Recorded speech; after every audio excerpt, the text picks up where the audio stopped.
بسم اللہ الرحمن الرحیم اسٹوڈنٹس، آج اپنے اس لیکچر میں ہم گرامر کو ڈسکس کریں گے اور گرامر میں آج ہمارا ٹاپک ہے ردیف وار ترتیب۔ ردیف وار ترتیب، ردیف عام طور پر کہتے ہیں پیچھے آنے والے کو، یعنی گھڑ سوار۔ گھڑ سوار کے پیچھے جو شخص بیٹھا ہوتا ہے اس کو ردیف کہا جاتا ہے۔ ردیف قافیے کے بعد آتا ہے۔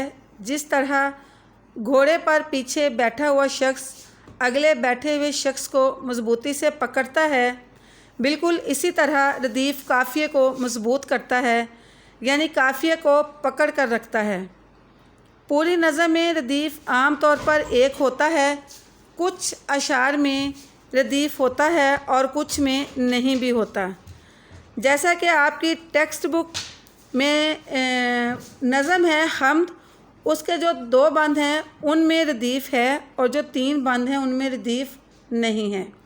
ردیف وار ترتیب، اسٹوڈنٹ جس طرح کہ آپ نے بیت بازی کے مقابلے سنے ہوں گے کہ اس بیت بازی میں جو شعر کا اختتام ہوتا ہے جس بھی آخری حرف پر ہوتا ہے اگلا شعر اسی حرف سے شروع ہوتا ہے، تو اس کو کہتے ہیں ردیف وار ترتیب۔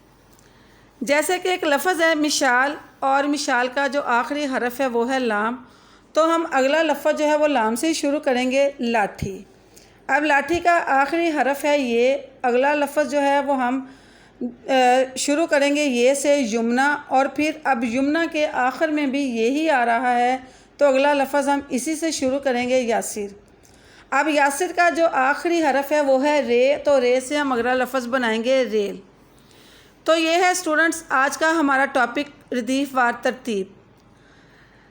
آج آپ کا کلاس ورک یہ ہوگا کہ آپ کسی بھی شخص، جگہ یا چیز، ان تینوں میں سے اپنے پسندیدہ 3 نام کا انتخاب یا ان کو منتخب کریں گے اور ان تینوں نام کے ساتھ آپ 10-10 الفاظ کی ردیف وار جو فہرست ہے وہ مرتب کریں گے، یعنی ان کو ترتیب دیں گے۔ تو یہ تو ہے آپ کا کلاس ورک، اور آج آپ کا ہوم ورک اسٹوڈنٹس یہ ہوگا کہ آپ کی جو ورک بک میں لاسٹ میں پیک کے پیپرز شیئر کیے گئے ہیں ان میں سے آپ ردیف وار ترتیب ڈھونڈیں گے اور اس کو اپنی نیٹ نوٹ بک پر تحریر کریں گے۔